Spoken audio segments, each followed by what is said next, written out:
और इसी बीच हिंडौन सिटी से बड़ी खबर सामने आ रही है। ट्रेन के ब्रेक ब्लॉक में आग लग गई है। अचानक आग लगने से अफरा तफरी का माहौल देखने को मिला है। खड़ी हुई ट्रेन से कूद करके यात्री भागने लगे और लगभग आधे घंटे तक श्री महावीर जी स्टेशन के समीप ये ट्रेन खड़ी रही। दिल्ली मुंबई ट्रैक पर ओखा बनारस एक्सप्रेस ट्रेन का ये पूरा मामला बताया जा रहा है। हिंडौन सिटी से बड़ी खबर इस वक्त आपको बता रहे हैं, जहां पर खड़ी हुई ट्रेन से कूद करके जो यात्री है वो भागने लगे। ट्रेन के ब्रेक ब्लॉक में अचानक से आग लगने की घटना सामने आई है। तस्वीर भी आपको दिखा रहा है। कुछ लोग जो सवार थे वो ट्रेन से नीचे उतर गए और आप देखिए पटरियों पर वो नजर भी आ रहे हैं। श्री महावीर जी स्टेशन के पास खड़ी ये ट्रेन रही काफी देर तक। दिल्ली मुंबई ट्रैक पर ओखा बनारस एक्सप्रेस ट्रेन का ये पूरा मामला बताया जा रहा है, जहां पर ट्रेन के ब्रेक ब्लॉक में अचानक से आग लगने की घटना सामने आई है और उसके बाद से अफरा तफरी का माहौल भी मच गया। कुछ लोग ट्रेन से उतर गए, पटरियों पर भी नजर आ रहे हैं और पुलिस की टीम भी पहुंची है। आप देखिए अचानक से ही अफरा तफरी मच गई। हिंडौन सिटी से ये जानकारी आपको दे रहे हैं, जहां पर ट्रेन के ब्रेक ब्लॉक में अचानक से आग लगने की घटना सामने आई है। खड़ी हुई ट्रेन से जो यात्री है वो कूद करके भागने लगे। ज्यादा जानकारी के लिए संवाददाता धर्मेंद्र हमारे साथ जुड़ चुके हैं। धर्मेंद्र, ये आग लगी कैसे, कोई जानकारी?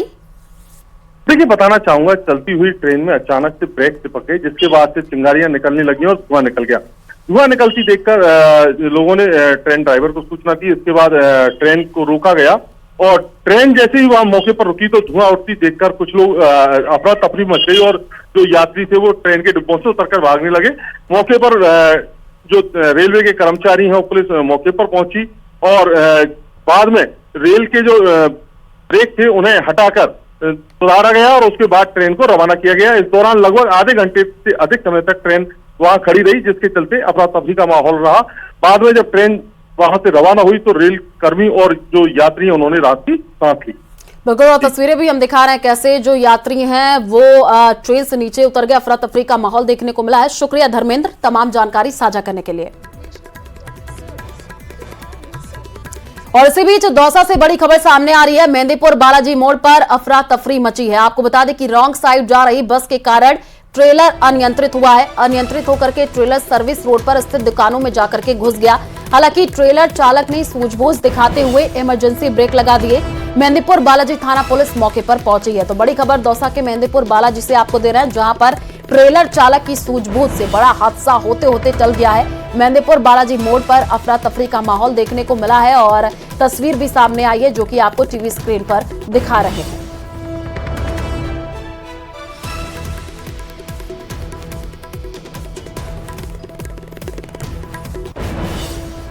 उदयपुर जिले के गोगुंदा एसडीएम ने गोगुंदा सामुदायिक स्वास्थ्य केंद्र का औचक निरीक्षण किया। एसडीएम सुबह 9 बजे स्वास्थ्य केंद्र पहुंचे और उपस्थित रजिस्टर को चेक किया। एसडीएम के सामुदायिक स्वास्थ्य केंद्र के औचक निरीक्षण से अस्पताल में हड़कंप मच गया। रेडियोलॉजिस्ट डॉक्टर राजेश कनपुरिया अस्पताल समय पर नहीं पहुंचे और रजिस्टर में 4 दिन पहले ही उनकी ड्यूटी लगी थी। रजिस्टर में 3 दिन के हस्ताक्षर दर्ज थे, लेकिन चौंकाने वाली बात यह कि 3 दिनों में एक भी सोनोग्राफी नहीं की गई। इसके बाद रेडियोलॉजिस्ट को समय पर ड्यूटी पर नहीं पहुंचने को लेकर के नोटिस जारी करने के आदेश दिए गए हैं। साथ ही एसडीएम ने जांच के आदेश दिए हैं। के लिए हमने नए डॉक्टर लगाए हैं सो दैट यहाँ के लोगों के लिए सुविधा हो जाए, निःशुल्क जांच हो। इन्होंने अटेंडेंस जो दी है वो यहाँ के सीएचसी इंचार्ज को दी है, तो ये क्या इसमें कमी रही है इसमें हम एक बार देख लेंगे और ये भी इंश्योर करेंगे कि यहाँ पे डॉक्टर सुचारू रूप से यहाँ अवेलेबल हो, उनकी जितनी ड्यूटी है वो अवेलेबल हो और लोगों को यहाँ पे फ़ायदा हो। बाड़मेर के जिला अस्पताल में कार्यरत संविदा कर्मियों को अचानक कार्यमुक्त किए जाने से हड़कंप मच गया। जिला अस्पताल में हेल्पर गार्ड सफाई कर्मचारी के रूप में कार्यरत 25 संविदा कर्मचारियों को बिना कारण के कार्यमुक्त कर दिया गया। इस आदेश से संविदा कर्मियों में गहरी नाराजगी है। कर्मचारियों का आरोप है कि उन्हें बिना किसी नोटिस या उचित कारण के काम से हटा दिया गया। साथ ही कलेक्टर को ज्ञापन सौंप करके न्याय की मांग की गई है और अधिकारियों से इस पर कार्रवाई करने की अपील की है। यही हुआ, हम तो फिंगर लगाने के लिए गए तो उन्होंने बोला कि आज आप कल इसमें नाम आप फ्री हो। हम अंदर फिंगर लगाने के लिए सब बोल रहे थे, जो हेल्पर थे गार्ड थे वो सब बोल रहे थे कि आज आपकी ड्यूटियां नहीं है, आप फ्री हो। हम पीएमओ सर के पास भी गए थे। आज कितने कर्मचारियों को 25 लोगों की लिस्ट आ गई है और बोल रहे 25 की अभी जारी हो रही है। 25 आ गई है। ये फ्री क्यों किया जा रहा है? ये इसके लिए हम पूछ रहे हैं, हम क्यों फ्री किया है, इसका वजह तो कुछ होगी ना। मामला यही है कि हमको कोई नोटिस वगैरह नहीं मिला है। और ऐसे आज सुबह ड्यूटी पर आए, हेल्पर और गार्डों को ऐसे निकाला गया कि आपका नाम हटा दिया गया जयपुर से। और क्या मतलब क्या काम करते थे, कौन सी कंपनी के थ्रू लगे हुए थे? हम यार सिक्योरिटी कंपनी के थ्रू लगे हुए हैं। करते क्या, वो कहाँ पर कार्य करते? मैं पीएम ऑफिस में लगा हुआ हूँ अभी, पहले तो सोनोग्राफी में था हेल्पर में। अजमेर में एक महिला ने राशन डीलर पर अश्लील फोटो वीडियो बना करके ब्लैकमेल कर शादी का झांसा देकर के रेप का मामला दर्ज कराया है। महिला ने अबॉर्शन करवाने का भी आरोप लगाया है। पीड़िता की शिकायत पर पुलिस मुकदमा दर्ज करके जांच शुरू कर दी है। आपको बता दें कि अलवर गेट थाने की हेड कांस्टेबल अजय कुमार ने यह बताया कि 10 साल पहले राशन डीलर के संपर्क में आई और अश्लील फोटो वीडियो बना करके लगातार ब्लैकमेल किया गया, शादी का झांसा दिया, लेकिन शादी नहीं की। पुलिस ने अलग अलग धाराओं में मुकदमा दर्ज कर लिया है और जांच शुरू कर दिया गया है। थाना क्षेत्र में निवास करने वाली पीड़िता ने एक रिपोर्ट पेश की, जिसमें उसने बताया कि मेरे गांव का ही निवासी मेरे घर पर सामान वगैरह लेके आता था, मेरी हेल्प करता था, जिसने मुझे नशीला पदार्थ वगैरह खिला के मेरे साथ गलत काम किया। शादी का झांसा भी दिया था वह बलात्कार करने के बाद में, फिर कि मैं तुम्हारे शादी कर लूँगा। ये मामला पिछले 10 साल पुराना है। जैसलमेर के मूलसागर गांव के पास कल रॉयल्टी को लेकर बदमाशों के बीच मारपीट और आगजनी के मामले में 26 बदमाशों को शांति भंग के आरोप में गिरफ्तार किया गया है। एसपी सुधीर चौधरी ने पूरे प्रकरण को लेकर के प्रेस वार्ता करके खुलासा किया है। सदर थानाधिकारी बगड़ूराम विश्नोई आज कड़ी सुरक्षा में सभी बदमाशों को शांति भंग के आरोप में कोर्ट में पेश करेंगे। कल रॉयल्टी विवाद में जैसलमेर विधायक पुत्र सहित आधा दर्जन लोग घायल थे। उनके साथ के लोगों ने जाकर के जो है एक हमारे जनप्रतिनिधि हैं उनके सुपुत्र की गाड़ी में टक्कर मारी है, जिसको कि उस गाड़ी का भी मुकम्मल हमने किया है। उसमें हम सशक्त धाराओं में कार्रवाई करेंगे और जो भी लीगल एक्शन होगा वो करेंगे। जहां तक बात है उस झोंपड़ी में आग लगाने की, आग इसके द्वारा लगाई गई है, उसके खिलाफ भी कार्रवाई की जाएगी। देखिए, इस संदर्भ में 26 लोगों को डिटेन किया है और जो मौके पर मिले उन लोगों को हमने डिटेन किया है और इस संदर्भ में प्रकरण दर्ज करके कार्रवाई करेंगे और निष्पक्ष रूप से कार्रवाई करेंगे। जैसलमेर के रामगढ़ कृषि मंडी में फसलों की नीलामी शुरू हो गई है और मंडी में रबी सीजन की कृषि जिंसों की बोली द्वारा खरीद शुरू हो गई। नीलामी में स्थानीय व्यापारियों ने बोली में भाग लेकर के किसानों की उपज खरीदी। सचिव ने बताया कि पहले दिन मंडी प्रांगण में जीरा, इसब और चना की आवक हुई। जीरा अधिकतम रुपए आपको बताया कि 20,511 और न्यूनतम जो रुपए है वो 20,300 में खरीदा गया। इसबगोल अधिकतम के साथ न्यूनतम 12,500 में खरीदा गया। चना अधिकतम रुपए 5500, न्यूनतम रुपए 5401 में बिका है।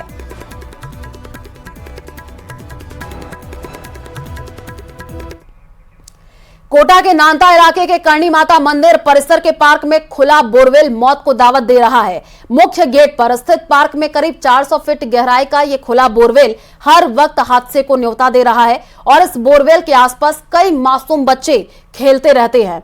बोरवेल पर मात्र पत्थर रख करके इतिश्री कर दी जाती है। ये तस्वीर देखिए कैसे पार्क में ये बोरवेल खुला पड़ा हुआ है। मौत के बोरवेल से सावधान, क्योंकि राजस्थान के कई शहरों से ऐसी घटना सामने आई है जहां पर बोरवेल में बच्चे गिरे हैं, उनकी मौत भी हुई है, लेकिन उसके बाद भी आप देखिए ऐसी तस्वीर सामने आ रही है। मौत के ये बोरवेल आपको कोटा से ये तस्वीर दिखा रहा है। 400 फीट गहरा बोरवेल खुला पड़ा है।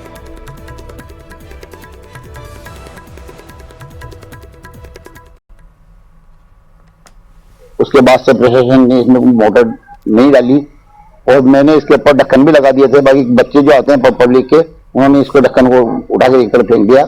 मैंने 2-3 दफा ठेकेदार जी को भी, जो शिव शर्मा जी जो ठेकेदार हैं, उनको मैंने अवगत करा दिया। बाकी इस पर कोई ध्यान नहीं दिया गया। बिल्कुल ऐसा क्यों हो सकता। अब ये जैसे क्या कि जैसे पिकनिक के हिसाब से बच्चे आ जाए हुए हैं, धार्मिक स्थल है, यहाँ पब्लिक प्लेस के हिसाब से लोग आते जाते हैं। अब जिस हिसाब से छोटे बच्चे जैसे वहाँ खेल रहे हैं, इसी तरह की बॉल आ गई, बॉल कोई गिर गई, निकाल के गिरते पड़ते अगर बच्चा गिर जाता है। अब स्थानीय लोगों में जैसे गुरु जी बता रहे हैं कि ये 400 फीट गहराई से। बांसवाड़ा जिले के तलवाड़ा कस्बे के जैन मंदिर में चोरी के आरोपी को पुलिस प्रोडक्शन वारंट पर गुजरात से गिरफ्तार करके लाई है। सीआई बुधाराम विश्नोई ने बताया कि 13 जनवरी को 3 लोगों ने संभवनाथ दिगंबर जैन मंदिर में ताले तोड़े थे। आरोपियों ने सबसे पहले शक्तिनाथ मंदिर में गेट का ताला तोड़ा और वहां से 2 चांदी के छत्र चुराए हैं। दान पेटी तोड़ करके लगभग 1 लाख रुपए लेकर के गए हैं और उसके बाद भगवान महावीर स्वामी के जिनालय से 2 चांदी के छत्र और दान पेटी तोड़कर लगभग 1 लाख रुपए चुराए गए हैं। इसके बाद मंदिर के चारों तरफ बनी चौबसी में से चांदी के 28 छत्र और 2 चांदी के कलश लेकर के गए हैं। सीसीटीवी फुटेज के आधार पर राजेश उर्फ राजू से पूछताछ की जा रही है। राजेश ने विनोद और शैलेश के साथ मिलकर के चोरी की वारदात की थी और राजेश को पुलिस प्रोडक्शन वारंट पर गिरफ्तार कर गुजरात से लाई है। श्री गंगानगर की समेजा कोटी थाना पुलिस ने हेरोइन की तस्करी में शामिल पंजाब के 3 तस्करों को गिरफ्तार किया है। तीनों तस्करों के तार सीमा पार पाकिस्तान में बैठे तस्करों से जुड़ रहे हैं। पिछले साल जून में सीमा पार पाकिस्तान से ड्रोन के जरिए आई 6 किलो हेरोइन जब्त किया गया था, लेकिन तस्कर मौके से भागने में कामयाब रहे थे और पुलिस ने मामले में अज्ञात तस्करों के खिलाफ मामला दर्ज करते हुए 3 तस्करों को पहले ही गिरफ्तार किया। वहीं तस्करी में शामिल 2 तस्करों को पंजाब की जेल से प्रोडक्शन वारंट पर तो एक को उसके घर पर छापेमारी करके गिरफ्तार किया गया। फिलहाल तीनों तस्करों से पुलिस रिमांड लेकर के पूछताछ करेगी। जून में सीमा पार पाकिस्तान से आई 6 किलो हेरोइन मामले में अब तक 6 तस्करों की गिरफ्तारी हो चुकी है।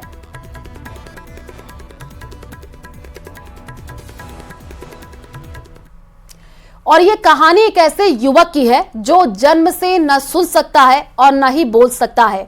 इस युवक को वाकई ईश्वर ने विशेष योग्यता दी है। जब हाथों में कुंची रंग और कोरा कागज लेकर के बैठता है तो उस पर उकेर देता है। प्रकृति, जीवन, चेहरे और उसके द्वारा बनाए गए चित्र मानो बोल रहे हों। दरअसल जोधपुर के रातनाड़ा का रहने वाला मितेश को परिजन इलाज के लिए दिल्ली तक अस्पतालों में लेकर के गए, लेकिन निराशा हाथ लगी। बड़ा होने पर आड़ी टेढ़ी लाइनें खींचकर पेंटिंग बनाना शुरू किया। मितेश ने हार नहीं मानी। उसने गूगल, यूट्यूब देख करके चित्रकारिता में महारत हासिल की है। अब मितेश आर्ट गैलरी चलाता है। लोग दूर दूर से उसकी बनाई पेंटिंग्स खरीदने के लिए आते हैं। शहर के बड़े होटल मितेश भाटी से अपने होटल की रूम में लगाने के लिए तस्वीर बनाते हैं। कई लोग इनकी आर्ट गैलरी में आते हैं और अपने स्केच बना करके ले जाते हैं। सीकर में खाटू श्याम जी में बाबा श्याम के दरबार में बीकानेर के एक भक्त ने 11 किलो की चांदी की चौकी अर्पित की है। जानकारी के अनुसार बीकानेर के रहने वाले कमलदीप परिवार सहित खाटू श्याम जी मंदिर पहुंचे। इन्होंने बाबा श्याम की पूजा अर्चना की और 11 किलो की चौकी अर्पित की है। इस चांदी की चौकी की कीमत करीब 11 लाख रुपए बताई जा रही है। बाबा श्याम के भक्त कमलदीप ने यह बताया कि उन्होंने बाबा से मन्नत मांगी थी जो पूरी हो गई, इसलिए पूरे परिवार के साथ मिलकर बाबा श्याम को चांदी की चौकी भेंट की है। चैत्र नवरात्रा पर वैसे तो माता रानी के हर एक मंदिर में आकर्षक श्रृंगार के साथ कई धार्मिक अनुष्ठान किए जाते हैं, लेकिन भीलवाड़ा जिले में एक ऐसा भी मंदिर है जहां नवरात्र पर घट स्थापना के साथ गर्भगृह के पट बंद कर दिए जाते हैं, जबकि अन्य दिनों में भक्त गर्भगृह में जाकर के दर्शन कर सकते हैं। ये रिपोर्ट देखिए।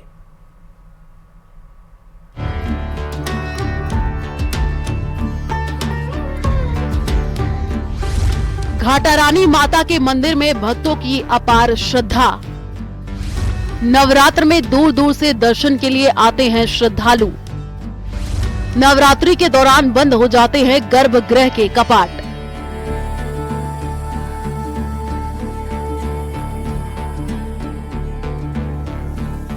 भीलवाड़ा के जहाजपुर उपखंड स्थित ये है घाटा रानी माता का मंदिर, जिसमें भक्तों की अपार श्रद्धा है।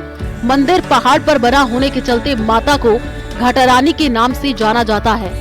साल भर भक्त यहाँ आते रहते हैं और गर्भगृह में माता के दर्शन भी करते हैं, लेकिन नवरात्र में घट स्थापना के साथ ही गर्भगृह के कपाट 7 दिन के लिए बंद हो जाते हैं। इस दौरान श्रद्धालु मंदिर में गर्भगृह के बाहर से माता की पूजा अर्चना करके वापस लौट जाते हैं। अष्टमी के दिन मंगला आरती के साथ ही मंदिर के द्वार फिर से खोले जाते हैं। मान्यता है कि सच्चे मन से प्रार्थना करने पर माता भक्तों की मनोकामनाएं पूरी करती हैं। आपने देखा होगा कई शक्तिपीठ है, कई स्थान है, वहाँ पर नवरात्रा के दिन पट बंद नहीं होते, दर्शन होते रहते हैं, लेकिन यहाँ पर पट बंद कर दिए जाते हैं। उसका मुख्य कारण ये है कि मंदिर के अंदर शुद्धि रहे, ये दर्शन यहाँ पर गर्भगृह के अंदर ही होते हैं। तो 9 दिन तक अमावस्या के दिन सुबह 7 बजे पट बंद कर दिया जाता है माता की आज्ञा लेके, और फिर उसके बाद घट स्थापना होती है नवरात्र की। और अष्टमी के दिन 9वें दिन सुबह माता रानी की आज्ञा से ही पट खोल दिए जाते हैं। फिर वो 6 महीने तक खुले रहेंगे अगले नवरात्र तक। नवरात्र में पट बंद रखने की परंपरा मंदिर निर्माण के समय से चली आ रही है। पौराणिक कथाओं के मुताबिक माता रानी यहाँ पहाड़ों पर एक बालिका के रूप में प्रकट हुई थी और पास की नदी के किनारे गायों का दूध पीती थी। मान्यता है कि नवरात्रि के दौरान माता रानी स्वयं निराहार रहकर आराधना में लीन रहती हैं, इसलिए मंदिर के गर्भगृह की पवित्रता बनाए रखने के लिए कपाट बंद कर दिए जाते हैं ताकि किसी भी प्रकार की अशुद्धि से बचा जा सके। मंदिर का निर्माण राजपूत वंशजों ने कराया था और घाटा रानी माता तंवर राजपूतों की कुल देवी हैं। इस कुल के लोग कोई भी शुभ कार्य करने से पहले माता के दर्शन करने पहुंचते हैं। पौराणिक परंपरा के अनुसार माता रानी का ये एक ऐसा मंदिर है पूरे भारत देश में जो कि यहाँ पे पट बंद होते हैं गर्भगृह के, और अष्टमी को मंगला आरती के बाद पट खुलने के बाद ही सभी भक्तों को दर्शन होते हैं। क्योंकि ये मंदिर जो है, इस मंदिर के अंदर गर्भ मतलब मेन मंदिर निज मंदिर में जाके श्रद्धालु दर्शन करते हैं। उनकी शुद्धता के लिए ही नवरात्रि में पट बंद किए जाते हैं। नवरात्रि में श्रद्धालु यहाँ 9 दिन तक रहते हैं और इस मंदिर की मान्यता है कि यहाँ कई तरीके की बीमारियों से श्रद्धालुओं को मुक्ति मिलती है। यहाँ पर कई बार दुर्घटना में घायल व्यक्ति वेंटिलेटर पर आए और अपने पैरों पर चलकर वापस गए हैं। घाटा रानी माता का ऐसा चमत्कार है कि गर्भगृह बंद होने और माता के दर्शन नहीं होने के बाद भी श्रद्धालु यहाँ भारी तादाद में पहुँचते हैं।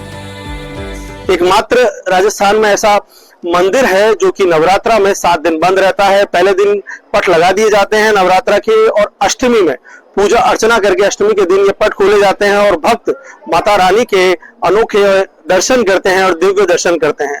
लगातार भीड़ यहाँ पर बढ़ती जाती है और भीलवाड़ा जिले से नहीं, भीलवाड़ा के जिले के बाहर से भी यहाँ पर भक्तजन पहुंचते हैं और माता रानी का आशीर्वाद लेते हैं। भीलवाड़ा जिले से अंकुश सनाटे के साथ राहुल कौशिक, न्यूज़ 18।